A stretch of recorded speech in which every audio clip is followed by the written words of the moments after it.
Episode 4 की शुरुआत में हमें दिखाया जाता है कि वू के पापा का प्रोसिक्यूटर फ्रेंड, जिससे उन्होंने पिछले एपिसोड में मदद मांगी थी, वो यांग को फाइनली कॉल करता है और बताता है कि सारे प्रोसिक्यूटर्स ने मिलकर ये डिसीजन लिया है कि हमें गुई की केस ओपन नहीं करनी चाहिए। इस बात की वजह से यांग बहुत डिस्टर्ब होता है क्योंकि गुई की कोई गलती ना होने पर भी उसे और उसके फैमिली को इंसाफ नहीं मिल पा रहा है। इसलिए वो डिसाइड करता है कि बस अब बहुत कर लिया लीगल तरीके से इन्वेस्टिगेशन, अब वो खुद अपने तरीके से गुई की मौत की सच्चाई ढूंढ के निकालेगा। हम फिर से अभी के टाइम में आते हैं जहां रेन और ली जिंग से मिलने जाते हैं। पिछले एपिसोड में हमें पता चला था कि गुई और जिंग कॉलेज के दिनों में एक दूसरे को डेट कर रहे थे, तो रेन और ली को लगता है कि शायद उन्हें जिंग से ही गुई के बारे में कोई क्लू मिल जाएगा ताकि वो यांग की केस सॉल्व कर सके।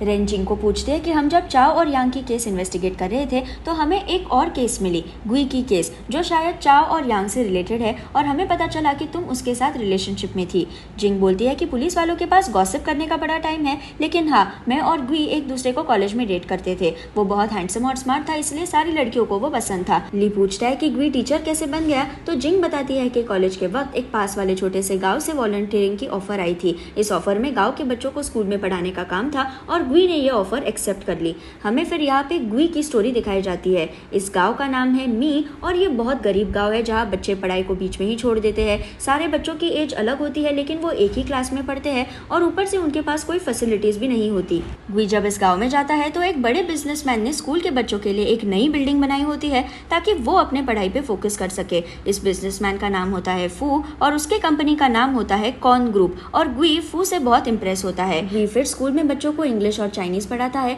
और बाद में अपने कलीग्स के साथ बात करते हुए पूछता है कि क्या इस स्कूल में के बच्चे कभी यूनिवर्सिटी में गए हैं या नहीं, तो कलीग बताता है कि नहीं, मैं यहाँ पे इतने सालों से काम कर रहा हूँ, लेकिन बच्चे स्कूल खत्म होने के बाद खेत में काम करते हैं, कोई भी यूनिवर्सिटी तक नहीं पहुँच पाया क्योंकि उनके मार्क्स अच्छे नहीं है। गुई को यह बात सुनकर बहुत बुरा लगता है क्योंकि हमने पिछले एपिसोड में ही देखा था कि गुई भी एक बहुत छोटे से गाँव से है और उसने खुद यूनिवर्सिटी में जाने के लिए बहुत मेहनत की है और गुई को इन बच्चों में खुद की स्ट्रगल दिखाई देती है। गुई बच्चों की मार्कशीट चेक करता है और उसे दिखता है कि दो लड़कियों को बहुत हाई मार्क्स मिले हैं सारे सब्जेक्ट्स में, लेकिन सिर्फ चाइनीज और इंग्लिश में उन्हें कम मार्क्स मिले हैं, जिसके वजह से वो यूनिवर्सिटी में नहीं जा सकी। ये दोनों लड़कियां अब एक फैक्ट्री में काम कर रही है और गुई डिसाइड करता है कि वो इन लड़कियों को फिर से पढ़ाई करने के लिए बुलाएगा ताकि वो यूनिवर्सिटी में जाए, उन्हें शहर में अच्छी नौकरी मिले और वो अपनी जिंदगी बेहतर बनाए। गुई इन दोनों लड़कियों से मिलने चाहता है जिनका नाम है मे और जे, और गुई उन्हें पढ़ाई फिर से शुरू करने के लिए मोटिवेट करता है। गुई बोलता है कि मुझे पता है कि तुम्हारी फाइनेंशियल सिचुएशन अच्छी नहीं है, इसलिए तुम दोनों फैक्ट्री में काम कर रही हो,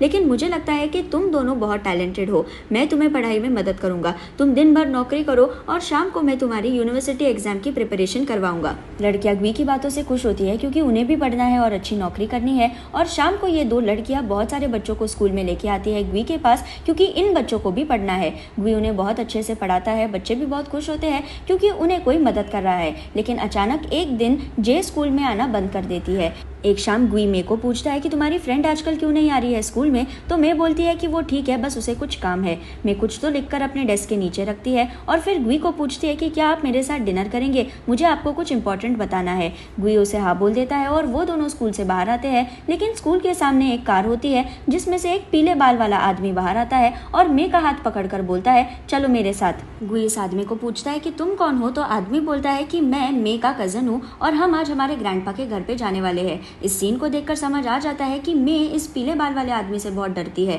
गुई को यह सिचुएशन अजीब तो लगती है, लेकिन क्योंकि वो गांव में नया आया है और उसे कुछ पता नहीं होता, तो वो मे को बोलता है कि ठीक है, तुम अपने भाई के साथ आज जाओ, कल हम साथ में डिनर करेंगे, और आदमी फिर मे को कार में बिठाकर कहीं लेके जाता है। रात के वक्त फिर सारे स्टूडेंट्स गुई का दरवाजा खटखटाते हैं और चिल्लाते हैं कि सर मे को कुछ हो गया है, वो उठ नहीं रही है, और फिर गुई और बच्चे मिलकर मे को हॉस्पिटल में लेके जाते हैं। डॉक्टर्स बताते हैं कि हम मे को बचा नहीं सकते क्योंकि उसने पेस्टिसाइड पी लिया है और मे की उसी रात मौत हो जाती है। मे ने अचानक अपनी खुद की जान क्यों ली, ये बात गुई को समझ नहीं आती, तो वो बच्चों को बताता है कि कल मैंने आखिरी बार मे को अपने पीले बाल वाले कजन के साथ जाते हुए देखा, क्या तुम उस कजन को जानते हो, शायद उसे पता होगा कि मे ने ये सब क्यों किया है। बच्चे उसे बताते हैं कि वो आदमी मे का कजन नहीं है, वो गाँव का एक गुंडा है जो लड़कियों को छेड़ता है, परेशान करता है। गुई को अचानक याद आता है कि मे ने अपने टेबल में कुछ छुपा के रखा था, इसलिए वो जल्दी से स्कूल वापस आने के बाद मे की डेस्क चेक करता है और वहाँ पे मे ने लिखी हुई नोट उसे मिल जाती है। मे ने लिखा लिखा होता है कि वो आदमी बहुत दिनों से जे को परेशान कर रहा था,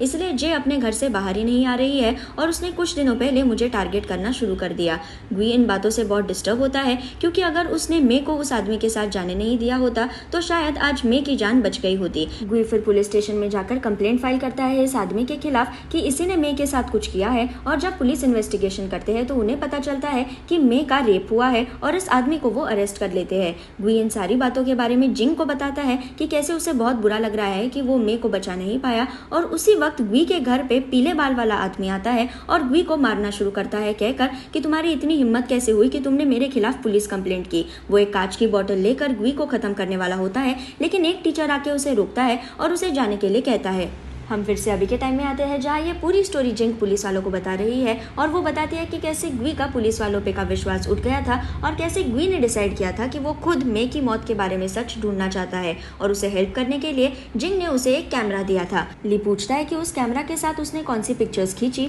तो जिंग टॉपिक बदलती है और बोलती है कि आखिरी बार जब मुझे ग्वी ने एक लेटर भेजा था तो वो मैंने अपने पास बहुत सालों तक रखा, लेकिन जब यांग ग्वी की मौत के बारे में इन्वेस्टिगेशन कर रहा था तो वो लेटर मैंने यांग को दे दिया। अगले सीन में हमें दिखाया जाता है कि तीसरे दिन का फोटो और लेटर पुलिस स्टेशन में आ गया है, लेकिन इस बार इन दोनों चीजों को किसी दूसरे एड्रेस से भेजा गया है। यांग का सामान जो पुलिस वाले दानगांव से लेके आए थे उसे वो चेक करते हैं और उसमें उन्हें एक फोटो स्टूडियो की रिसीट मिलती है जिसपे डेट लिखी हुई है 26 अक्टूबर, और फिर ली इस स्टूडियो को ढूंढने जाता है। ली को पता चलता है कि फोटो स्टूडियो अब बंद हो चुका है क्योंकि कुछ सालों पहले उसे आग लग गई थी और इस फोटो स्टूडियो के ओनर की भी इसी आग में मौत हो गई।